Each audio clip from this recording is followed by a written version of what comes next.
This thought came to mind, and that was, is racism in heaven? That if it's here, is it there? Just being behind the curtain just before we start is such an exciting feeling. My friend really has a big issue with Captain Cook, and I knew how to get him. I said, would you like to kill Captain Cook?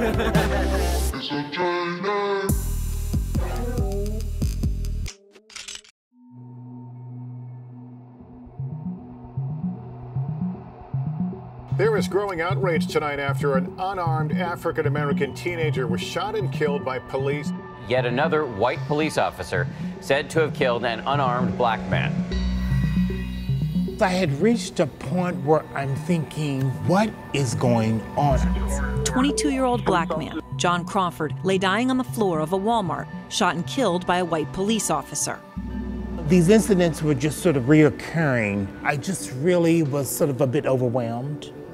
And so I sort of go into action and be a part of the change.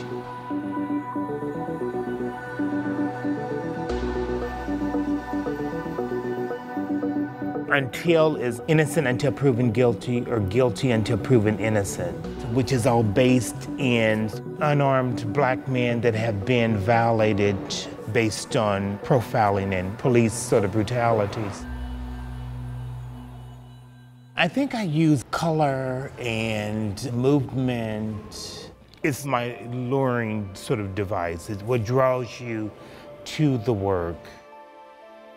And then as you find yourself in it, there's things that start to reveal themselves.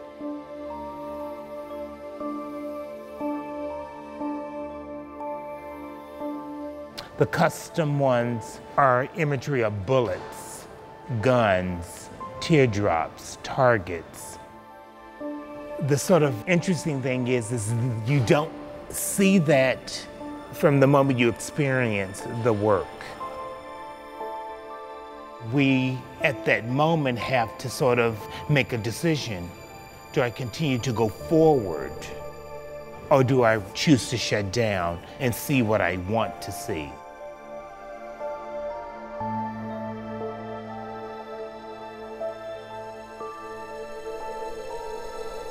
The struggle spilled out onto the street where Brown, whom investigators say was not armed, was fatally shot.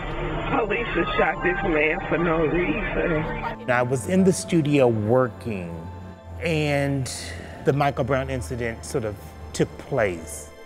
This thought came to mind, and that was, is racism in heaven? That if it's here, is it there?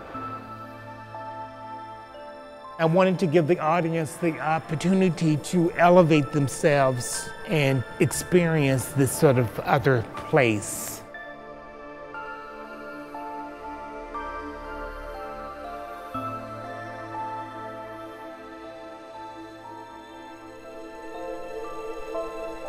Living in the garden are 17 lawn jockeys. But I've sort of made the decision to use those objects as a way of eradicating the sort of narrative. They are normally seen holding lanterns in this sort of subservient sort of manner. But now they're holding above their heads these amazing dream catchers. So there is this sort of shift of being liberated. I don't know if that's heaven. I don't know if I believe in any of that. But I'm willing to sort of create a space that is something other than what we know to be here. You know, I think art has always been a catalyst, a way to work out the hard sort of stuff. This entire installation will be utilized and will be the backdrop for many sort of expressions. You know, we're working with a number of call and response artists that are going to be sort of creating works, responding to this work, but within the context of where they live and what's going on within their world.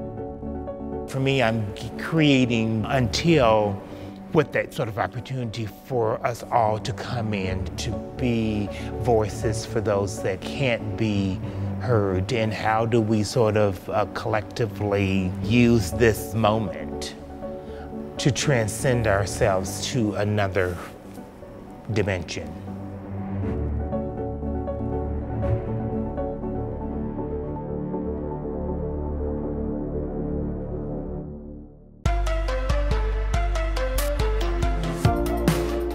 That's the artworks, like my grandma always do. But they put it in the contemporary art spaces. The audience have to redefine what is the contemporary art. Because I was brought up watching music videos on Countdown, the natural progression was to start to create my own music videos.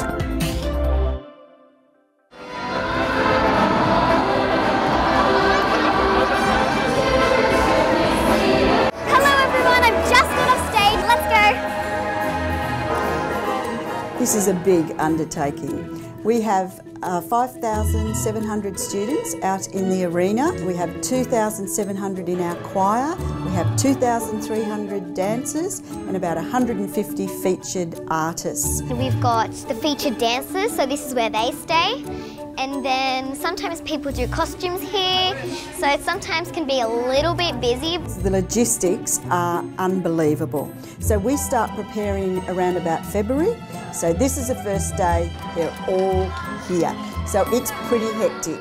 Everyone's gone up about 3 octaves in terms of, hysteria. It's not really nerve-wracking at all, it's more excitement. Yeah. I have to figure out, so what are the moves I'm going to do? What story am I telling?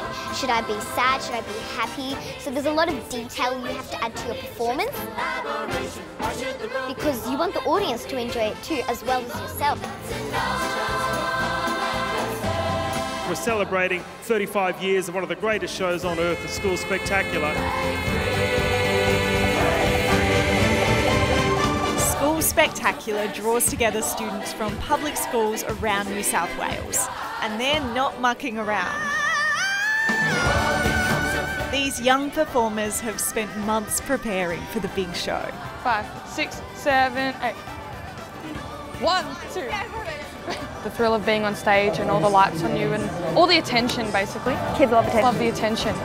At school, there isn't many people who do dancing or salsa dancing, nothing like that. But coming here, it's really amazing. It puts everything into perspective. Yeah. I'm like, it's really great to see as many people out here doing this the same as us.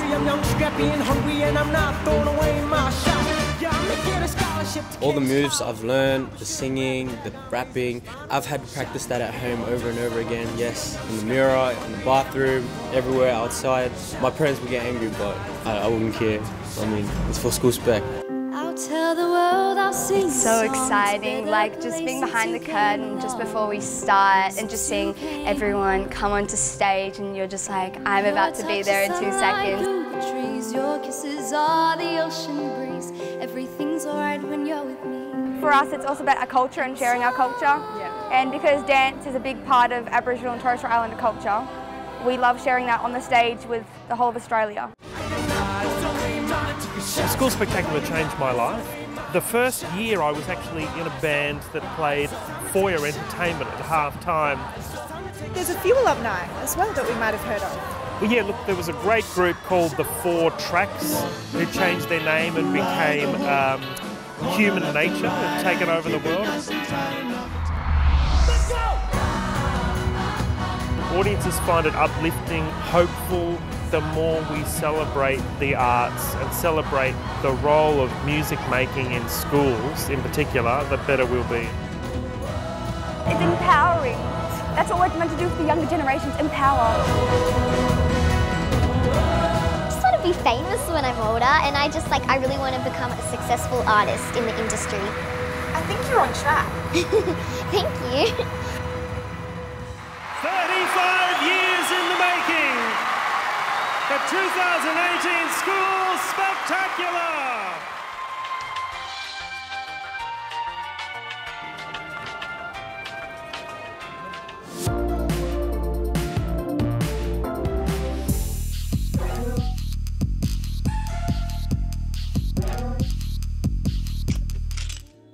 Hi, my name is Abdul Abdullah, and this week on The Filter we're coming to you from the Asia Pacific Triennial in Brisbane. Occurring every 3 years at Brisbane's Gallery of Modern Art since the first one in 1993, the Asia Pacific Triennial, or APT as it's known, is a big sprawling art exhibition with a difference. It's focused on showcasing art from a vast region that stretches from Hawaii to Iraq and from Mongolia to right here in Australia, which on paper at least may sound too broad for its own good, but trust me, it works.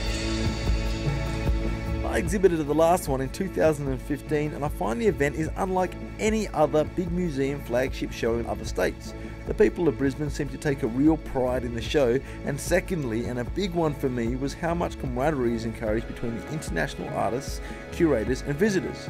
I got to catch up with a lot of old friends from all over the region, and honestly that makes me feel pretty special. To discuss the role of APT and how art reflects some of the big issues particular to the region, I invited 3 exhibiting artists from APT9 to sit down at the Gallery Cafe. Latai Taumaupau describes herself as a punaki, which is a Tongan term for a performance artist who uses the body as their medium. Through her practice, she tells stories relating to her Tongan homeland and her birthplace of the Eora Nation, Sydney.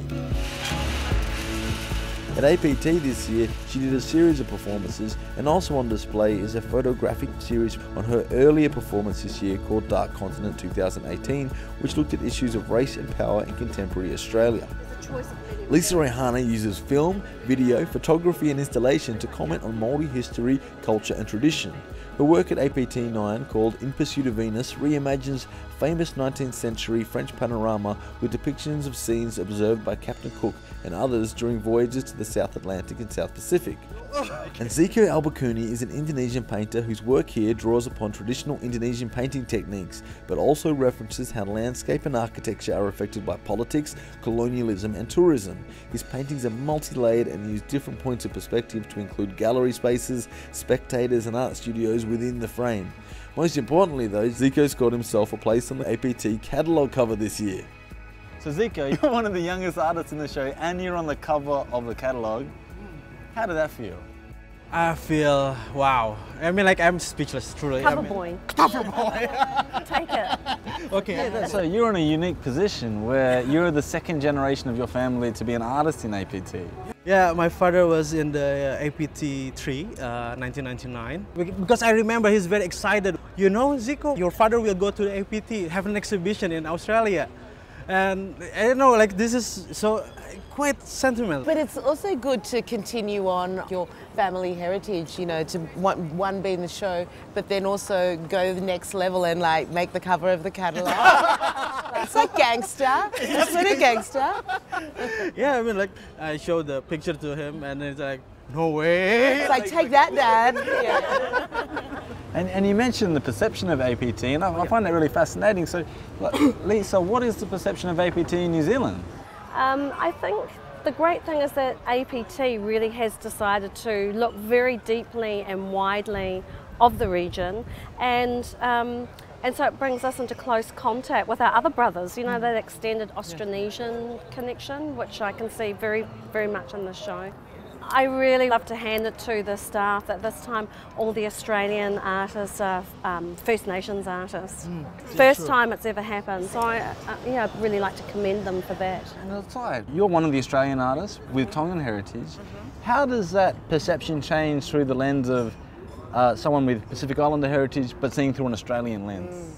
I think this is really exciting for us Australian Pacific artists, because we have seen a lot of interaction with New Zealand Pacific artists over the years, and you know, I think some of it is that we haven't always had developed practice to make it into a prestigious show like APT, and so it's really incredible actually for me as a performance artist to have a work that is in the collection. Bringing performance into the space must have some unique challenges.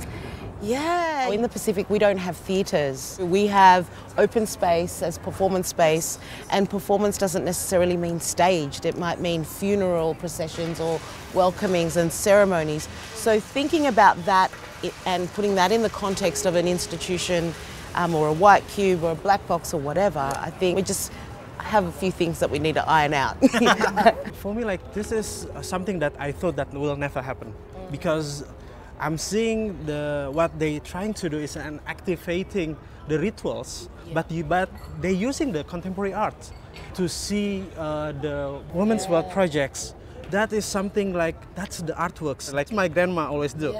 But they put it in the contemporary art spaces, and we as the audience have to redefine what is the contemporary art and how it should be really appreciated. And I'm very happy like that is happening. You're part of a pretty rich tradition and culture of Indonesian painting practices. Oh, yeah. And you've taken your painting practice all over the world. What's the difference in perception of that practice, say in Paris where you've shown recently and Australia where you're showing now? Oh, yeah. I show it in the Biennale in Yogyakarta, Jogja Biennale. One of the critics is always like, oh, that's not a conceptual art, that is, it's in the past. But I think that is already like a paralysis paradigm. One of the problems in Indonesia is pointing finger to the outsider. The Dutch made us like this, thing like that. But we already freedom for quite a while now, from 45. And we can decide our own fate, but we're refusing our own cultures. And when I go to Paris also, like, that's quite strange, because the government do the very exotic exhibition of paintings of Indonesia, like visit Indonesia. This is the advertising. Invest to Indonesia. We have these beautiful beaches. We have these beautiful mountains. We have this beautiful fabric. Invest.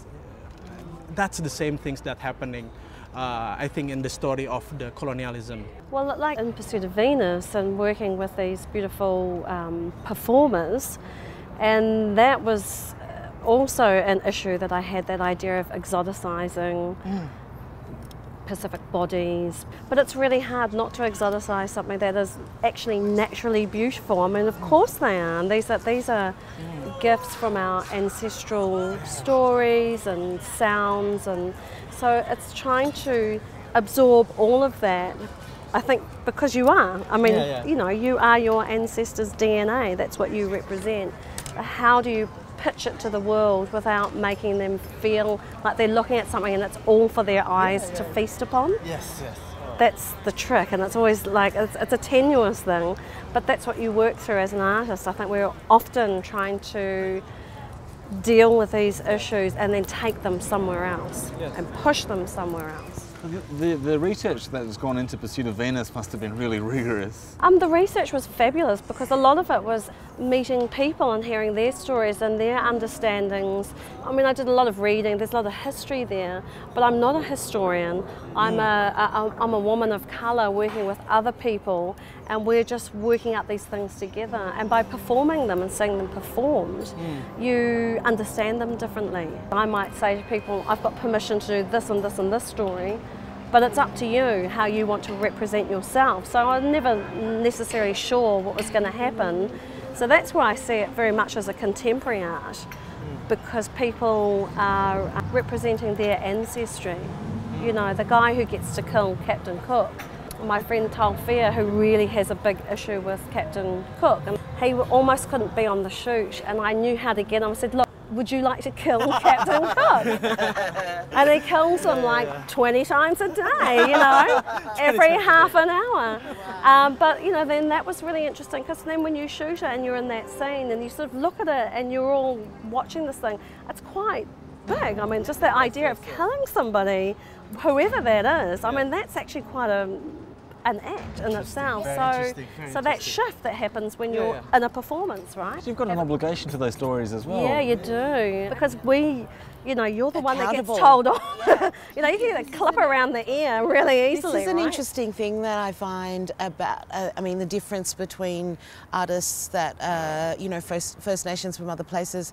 There's an accountability about what they make and present, because it's representative of people, not just your family, but your whole people. There's a different privilege in being able to make works that has no accountability. Yeah, totally, yeah. You know, and for me, I always say that I only represent myself. like as a disclaimer. Yeah. Like I've sent disclaimers out to the family. It's like, oh, by the way, this work is blah blah blah blah blah. Maybe you shouldn't come. Like, but it's interesting that you have to make that definition, because I do the same thing where I say I speak as a Muslim, but not on behalf of Muslims. It's way too broad. But there's the expectation. Maybe I don't know if it's Australia specific that. If you're not a white artist in Australia, you also represent the ethnic or cultural group that you're part of and represent all their stories, and you're seen as a bit of a monolith or representative, and it can be a challenge. There is sometimes where I feel that I'm continuing something from my ancestry, so looking at the function of performance, say, from a culture that had no written language. The cultural practices are how we documented history, genealogy, everything, and that's what you inherit, is these things. That's what you learn, that's what you embody. And so for me, that I also have a sense of agency that when I present something, it's taking all of these things into consideration. And then sometimes it's also saying, at this point in time where we're at, around the work that I make, I think I don't want to self-censor either. As a person, as an artist, that says, well, this needs to exist. Yeah, it's like creativity is a research tool. So you use these things to understand something else, and you can only get there by doing it. Yeah, it's our job to take those risks, because if we don't, then we'll just be the same. I may as well be an accountant, or not an accountant. Yeah, or you'd be making those paintings like come to Indonesia. You wouldn't be making. Thank you so much, guys, for chatting me today, or chatting together, and the show looks absolutely fantastic. Thank you. Thank you. And thank you. very much.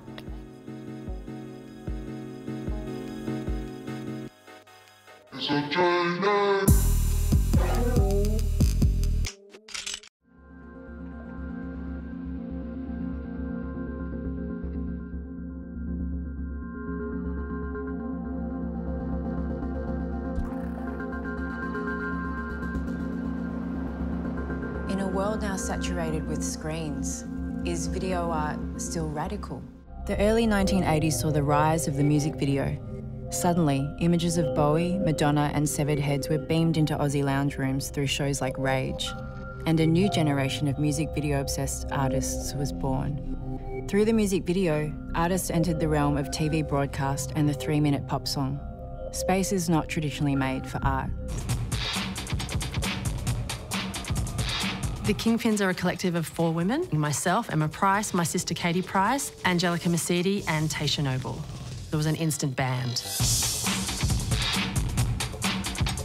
The Kingpins started performing in this competition called DKSY, Drag Kings of Sydney, in 1999, and we took out the title in 2000, which was amazing. So we started doing club shows within the queer and art scene in Sydney.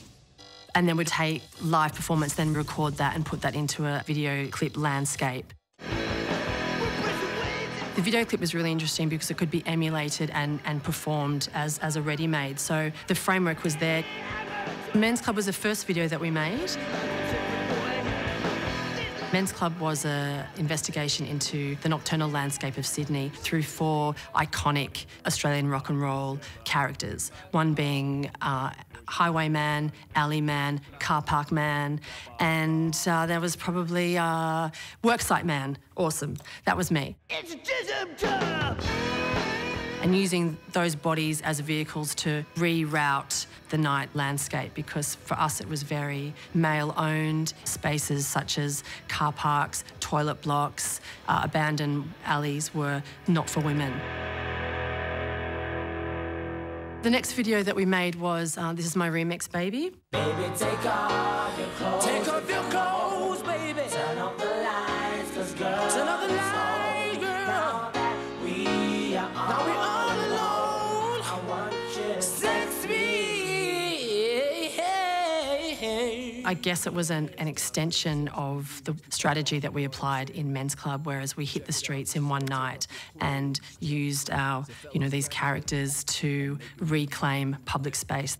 Using drag as maybe a cloak or as a vehicle to be able to inhabit these spaces safely. Turn on the lights, going home.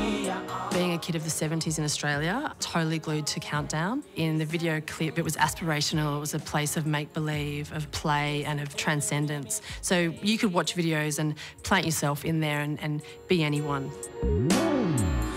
Come over here and let me take off your clothes. Welcome to Classic Countdown. Because I was brought up watching music videos on Countdown, the natural progression was to start to create my own music videos. Fears for spears.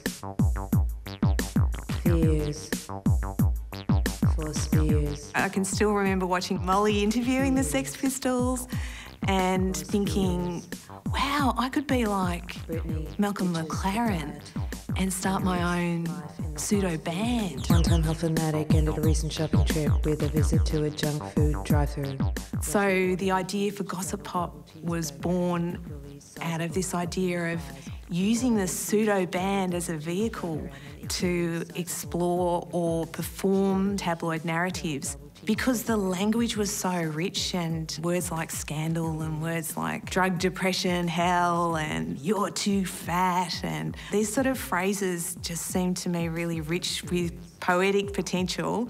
Is it true Johnny Depp wants to be a porn star? Britney's pregnancy test is for sale. My background videos were actually made out of cutting out images from magazines and sticking them onto cardboard and then turning them into paddle pop stick puppets. And I worked with my brother, who works developing really simple beats out of a Game Boy, and I sort of said to him, I don't want things that sound good, I want them just to sound like pop. 1 minute they're thin and the next super curvy. Yo-yo diet queens.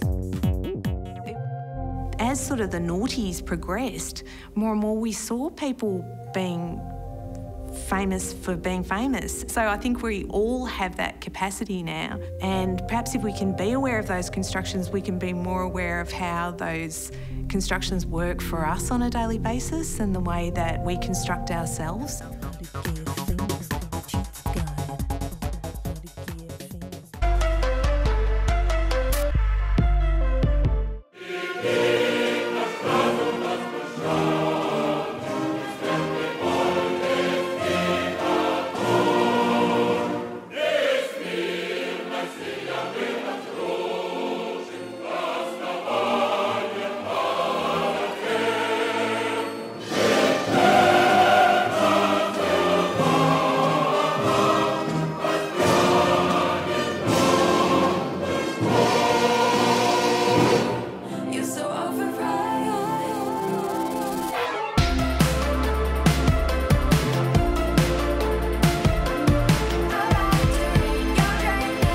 You're so overripe.